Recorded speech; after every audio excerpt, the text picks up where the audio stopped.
Hello, class. This is Mr. Broussard, and I'm sending you this video for the first week of our July, I know actually technically the end of June, but going into July course for the summer of 2020 in Composition 1, dealing with English 1114 is the official number for the course itself. I'm Mr. Broussard. I am your instructor for this course, and we'll be guiding you through the work that you will need to do throughout it. First things first, welcome to the course. I hope you have all had a good summer, as much as you can have had within what you're able to do, whether it be in your professional lives or your academic lives. We're all trying to do what we can and do the best that we can throughout this summer, and at least since we had to go completely virtual online in mid-March. We, in fact, I had to finish all of my courses online starting after our spring break in March and finish those up. And I've already taught a beginning English course. Some of you may have been in that one,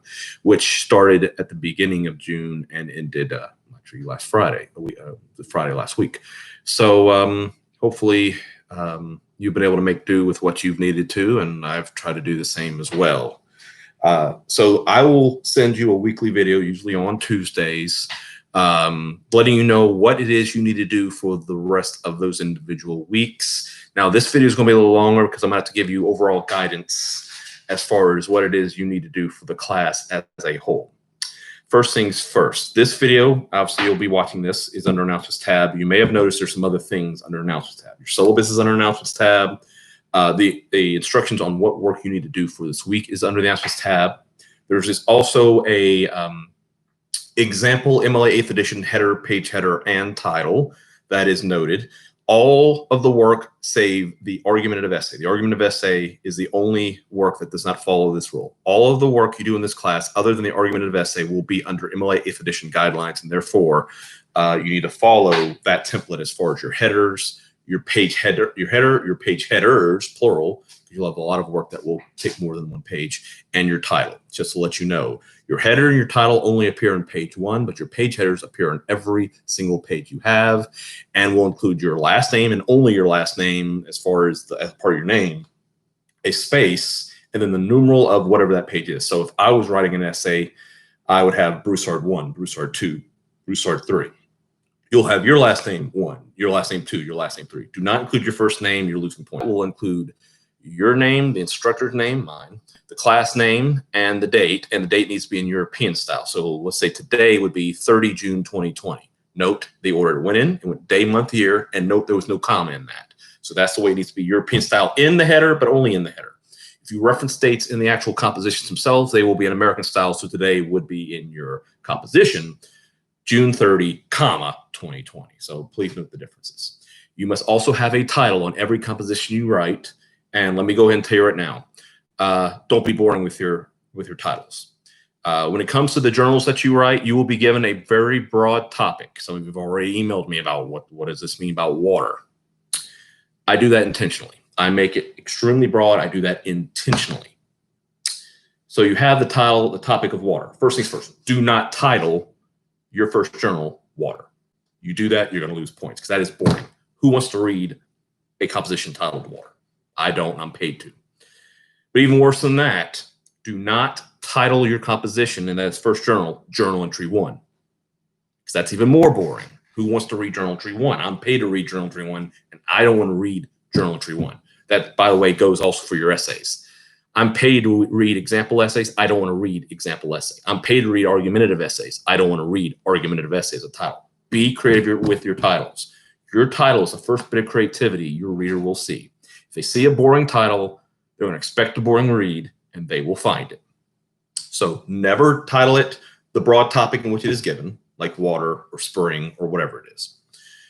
Never title it academically, noting it as Journal Entry 1, example essays, anything like that. Never do that as well. Sure, do not do both, because I've told students to do neither, and they'll do both and then wonder why they've lost even more points, which is even worse.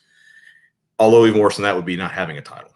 Basically, it's to let you know that if you give me a boring title, it's -5. If you give me an academic title, it's -10. If you do both, it's -15. And if you don't have a title, it's -20. And that's all in mind. You always want to have your audience and your purpose in mind in any and all compositions that you write. You'll read about that when you read some of the chapters that will be coming up. Always have audience in mind and understand that modern audiences are more likely to put what you're writing down faster than they ever have been. We are very much the ADD, ADHD society right now, and anything that can distract us will. So make sure that the composition, of course, you always have in mind your purpose and your audience, why you're doing it, and who you're doing it for. But that goes all the way into something that seems as simple, but isn't, as you're having your header, your page header, your title, and having a title that is not boring, it's not academic, that it's something that intrigues your reader and holds them. It's like, oh, I see this title, it makes me want to read more. Because you really only have 3 spots in a essay composition in which you want to grab your reader's attention: the title, the hook, which is in the middle of the thesis paragraph, and then the thesis statement itself. Now, when it comes to your journals, those won't be as long and as involved. Your journals will only be no less than 2 paragraphs. You have at least 2 paragraphs in every journal that you write, and your entire composition at least should get you to the bottom of page 1. If it goes on to page 2 and beyond, that's perfectly fine. When it comes to your journals, you need to have at least 2 strong paragraphs and at least get to the bottom of page 1. And that does include your header, page header, and title. But so really the composition itself is only about 3/4 of the page, because your header, page header, and title will take over 1/4 of the page. Speaking of that, by the way, avoid useless space lines. Do not have a needless space line between your page header and your header, between the header and the title, between the title and the text. And the worst thing you can do is having a needless space line between paragraphs. Every single one of them you have is -5. And if it causes you to be short, if you're asked to do a so long of a composition, you'll not only lose 5 points for the blank space line, you'll lose another 5 points for having your whole thing short. So do not have those blank space lines. Basically, where you have an entire line where there's no text whatsoever. Students will sometimes do that as a means of stretching out the composition so it seems like it's longer than it actually is. Don't do that. That's one of the easiest ways. Just throw points away in any composition. And that could be on a journal, and it can definitely be on an essay. And the essay, the between paragraph one's really bad, because if you're writing at least 5 paragraphs, that means that's 4 blank space lines. That means -20, and that's before I've actually graded any part of your composition. Not to mention you've had any issues above, any issues not having a proper MLA 8th edition header, picture, and title, or having blank space lines in those areas. You could, by blank space lines alone, header, picture, or title, you could have 1, 2, 3 of them. And then between paragraphs, if you only give me 5 paragraphs, that's 4 more. That's 7 blank space lines at -5. That's -35 points. At best, you get a 65, and I haven't looked at your composition yet. So framework is as important as the composition itself. How you present something can be as important, if not, and I do say sadly, but it's true, more important than the composition itself and the information within the composition. So when it comes to the journals, again, you have at least 2 strong paragraphs, at least get to the bottom of page 1. Each of those paragraphs need to have at least 5 strong sentences and at least 4 full lines of text. On the long end, no paragraph should be longer than 3/4 of the page. Those paragraph requirements are both on journals and on essays or any composition, but I want to be clear when it comes to the journal itself, what is asked. At least 2 strong paragraphs, at least at the bottom of page 1. It does include the header, page header, and title. No blank space lines between anything. You should have your composition should not have any blank space lines. In MLA form, since the one research element is going to be an APA, everything in MLA form for this class, there should be no blank space lines between when you start with the very first page header at the very top of page 1 in the upper right-hand corner to the very last line of what you write in the composition. There should be 0 blank space lines whatsoever. Now, there will be some blank space lines when we get to APA, but we'll deal with that when we get that in the last week of this course. Begin with the journals. So I've given you the framework stuff. Now, I've already been asked, water, what is that? What I do with the journals is I give you an extremely broad topic, and what you are to do is take that extremely broad topic and narrow the focus down from the broad topic to something about that topic in which you would like to write about. So water, what do I want? And probably more importantly, what do I not want? Because I've already been asked this in an email as well. Do we have source material, or not even do? It's like, can we have, or will we have source material, or I'm going to put source material, I guess is what he's asked. No. In fact, the only composition in this course that will have any source material will be your argumentative essay at the end of the class. That's the only one. And it will be an APA, so I'll have to teach you a different way of obviously doing that.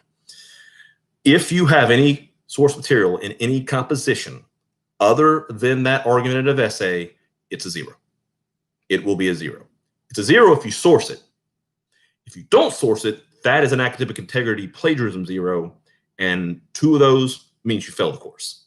So let me repeat myself. There's to be 0 source material in any part of this course other than the argumentative essay at the end of the semester, which will be the one composition in APA style. So when it comes to your journals, what do I want? Do I want to know the chemical compounds of water? No. I do not want the H2O anywhere in that composition. If it is, I'm putting a 0. Do I want to know that a certain percentage of our bodies are water, or a certain percentage of the earth is covered in water? No. Those will both demand to be sourced. And if you source it, it's a 0.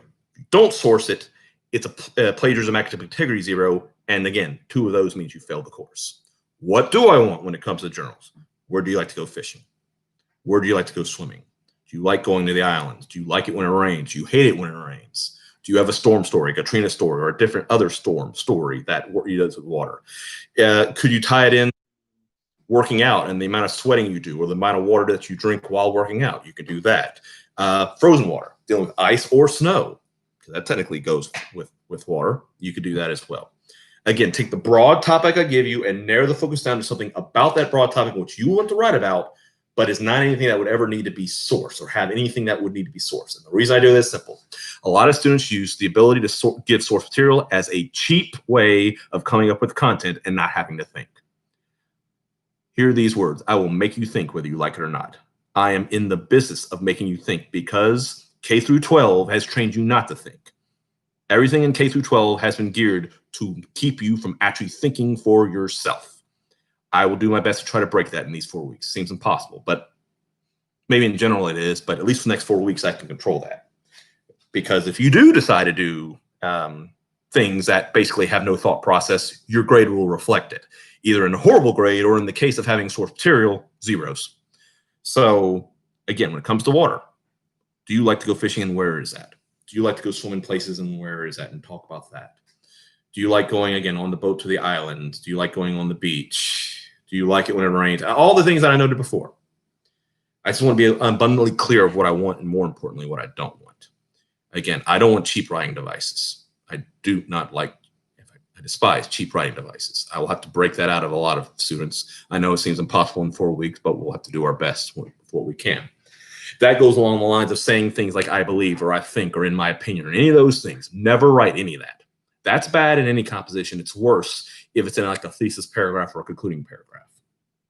If you have it in your composition, you're going to lose a bunch of points. If you have it in the thesis or concluding paragraphs of your essays, you'll lose even more points. When it comes to the journals, if you have it in the topic sentences or the concluding sentences of either, you're going to lose double points. You have it anywhere else in the journal, you lose just the individual points of what I count off. Usually it's about 5 if it's in the base parts or the centered parts of any compositions, and it's -10 off if you have it in thesis statements, thesis paragraphs, or thesis statements, then it's going to be really bad for you. Actually, you're going to lose probably 16 points if you have that there. In a thesis paragraph, it's -10. In the concluding paragraph, it's -10. In the concluding statement or in the thesis statement, it'll be -16 because you'll lose everything off of your thesis part of the rubric.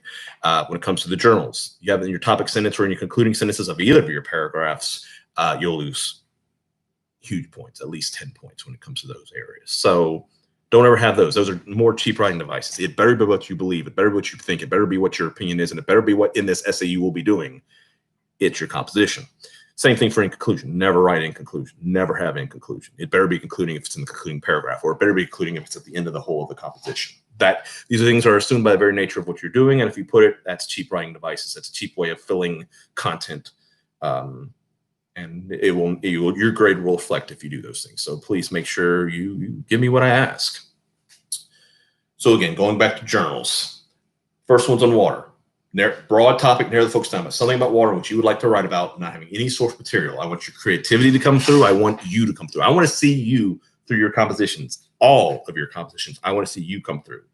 The thought process through the writing process. When you read the chapters dealing with the writing process that I'm going to assign to you, I want you to read those chapters, and I'll note those chapters in a little bit when I get to the actual just technical stuff of what you're doing. But I want you to understand that through that writing process, I want to see your thought process, and I want to see your brain come through. not somebody else's brain because they came up with material or cheap cliches or cheap little sayings or filler. I want you to come through your compositions because believe it or not, what you think and what you want to write about is important.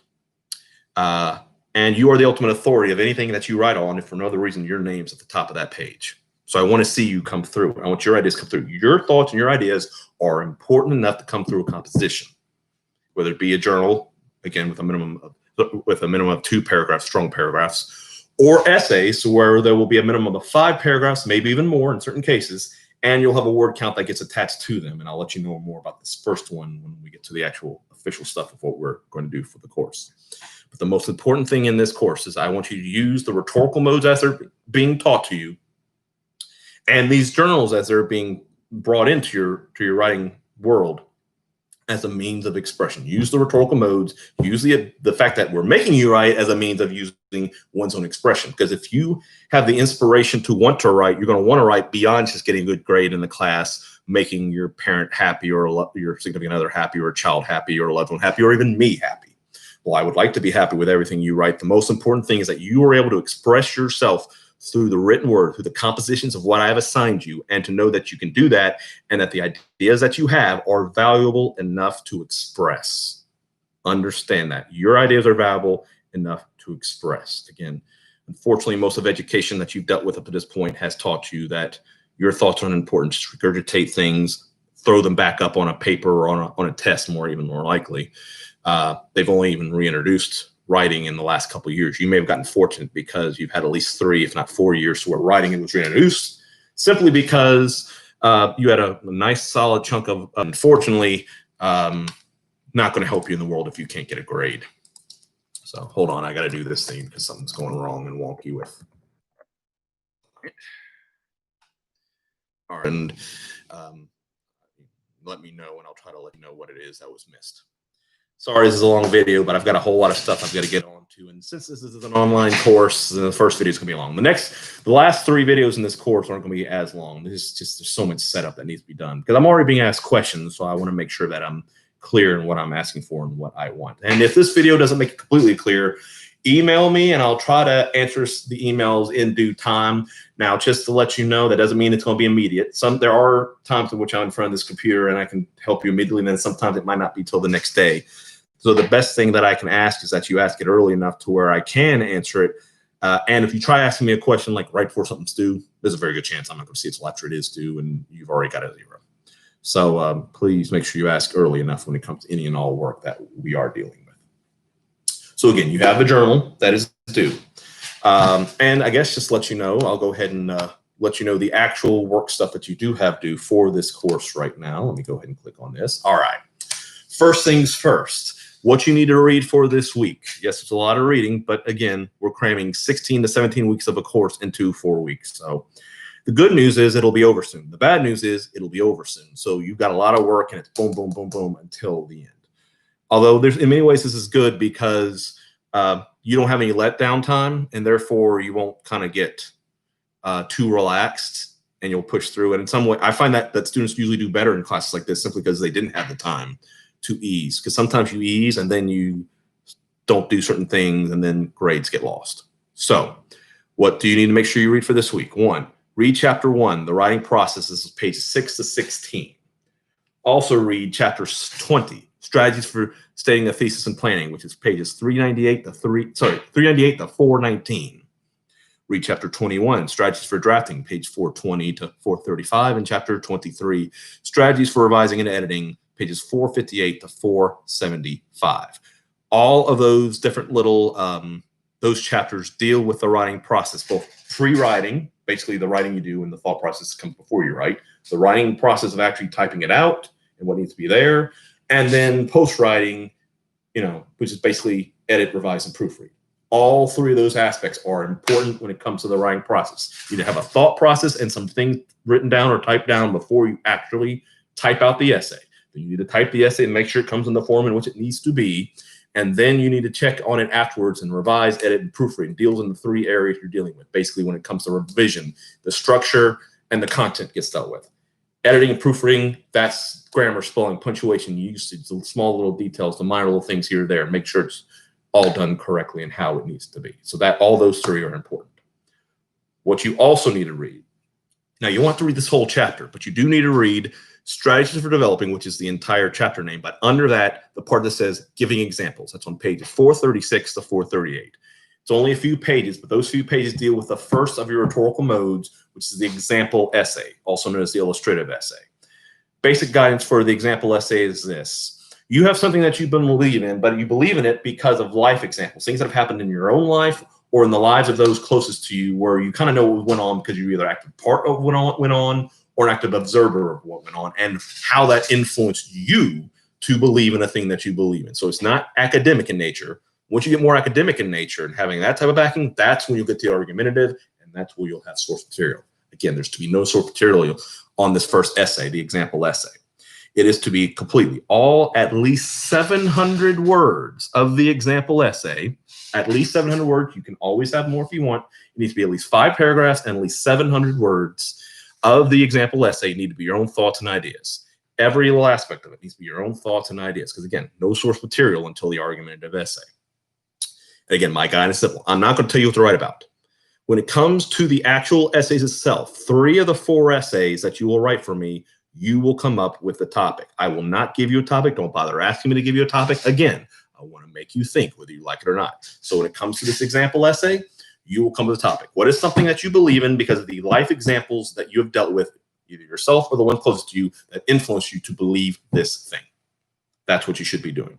And again, for the example essay, it'll be that way. The descriptive narrative, you will also come up with the topic itself, and the basic thing there is you're just telling a story, but using descriptive language as a means of doing that. And we'll get into more detail next week with that one.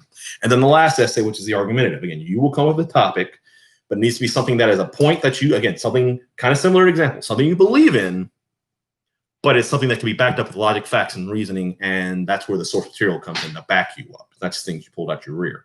Whereas in this one, it's kind of life experiences. Whereas in the argumentative, yeah, there's some life experience that may have put that way, but then you need to back those life experiences up with source material, not just things you believe because you say you do. This allows you the freedom to come up with things, but then later in the semester, the ability to learn how to back up what you believe with actual concrete details, to where, again, the logic, the facts, the reasoning, and the source material back up those things that you believe in. And that'll be at the end of the semester.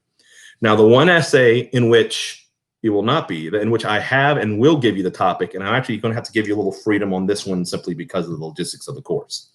Your third essay in this course is going to be combining the compare and contrast essay with the analysis essay. We were asked a few years ago to add analysis as part of our rhetorical modes, and so I added in with compare and contrast. And again, you'll read about that in a couple of weeks. But the topic is chosen for you, or kind of is chosen for you. You may have noted that there are 2 different movie versions of The Great Gatsby, which I've asked you to watch. The Great Gatsby from 1974 with Robert Redford and Mia Farrow, and The Great Gatsby from 2013, starring Leonardo DiCaprio and Carey Mulligan. And so, in general, when you're in a physical class, I would just show you these 2 movies. When I first moved this class to online, I was able to buy the movies and then show it through Canvas. Unfortunately, last semester, for some reason, YouTube decided, I don't know when this happened, decided to not allow anyone else to watch it through Canvas itself. So, and I didn't find this out until I was deep into the class. I could watch it on my end because I own the movies, but you as students couldn't watch the movies. I don't know what happened there, why they changed it. It was rather annoying. So if you have access to those 2 Gatsby movies, by all means use them. But if you do not, you need to find 2 different movie versions of the same movie, or it may have different titles, but the structure of the story is exactly the same. In a World Lit course that I teach, I've been able to connect even a movie or play version of Taming of the Shrew to the movie 10 Things I Hate About You. Those 2 connect completely. So that's something you could write about. Or it could be just the movie was done in 2 different ways, 2 different times, and you can compare the older movie to the newer movie. Or in some cases, like hell, Gatsby, there's 5 different movie versions. I just chose 2 of them for you to kind of go on. The different movies of classic plays like Hamlet you could go with. But since, unfortunately, I'm not totally sure you'll be able to watch it through, I did post it to Canvas, but you might not be able to watch it. If you'd like to do that, that's fine. But I want to give you the freedom to choose the 2 movies Now, they have to either be the same movie, but done 2 different times, or the storyline is similar, but done differently or more modern or whatever it is. But it has to be that. In fact, run that by me. When we get closer to that week, I'll have you run them by me, and I'll let you know if I approve. And that is because, well, to be honest, you could rent both Gatsby movies, but that does cost you money. And quite frankly, you shouldn't have to spend money if you don't want to. That's why I did what I did and was hoping that that would be no problem. So I'll give you the freedom to choose different movies if need be. But again, we'll do that when we get closer to that week, but I want you to be aware of that. Your entire core calendar is posted already at the end of your syllabus, and the syllabus itself is also posted to Canvas under the announcements tab. So make sure you look for that as well. And again, the videos will be the same thing. So always go to the announcements tab when it comes to finding whatever it is you need to find, because that's more than likely, as far as the information of the class, where that will be, other than, of course, going into modules or assignments, which is where the actual assignments will be to turn in. All assignments must be turned in through Canvas and through under the proper Dropbox in Canvas. So when it comes to Journal 1, that's where you'll put that one. When it says example essay, which is what I do believe it says, let me make sure, just to make sure. Yeah, Journal Tree 1, 2, 3, and 4. Example essay final draft, descriptive narrative essay final draft, compare contrast analysis essay final draft, final exam, which you'll have a final in this course that'll be completely separate from those other 4 essays, and I'll tell you more about that when we get closer to it. Class participation, odds are, unless you do something really screwy like violate the academic integrity policy, you'll get those 5 points. Because odds are, if you don't participate in the class, ain't no odds to it. If you don't participate in the class, you'll be dropped from the course before you have the chance to lose those points. Because it's an online course, you have to do the work. If you don't have any work done by probably next Monday or Tuesday, you'll be dropped from the course. I have a certain thing that I do through Canvas that I can tell if you've even showed up or done anything on this. And if you haven't, I'm dropping you. I'm mandated to drop you. It's not even my choice. I have to drop you. Argumentative essay final draft is here as well. So you make sure that the correct and proper work is turned into the correct and proper box itself. So make sure you do that. Do everything properly in order. And again, if you have any questions, make sure to email me. Word of warning. Your best bet is going to be during the week because, believe it or not, I have a life.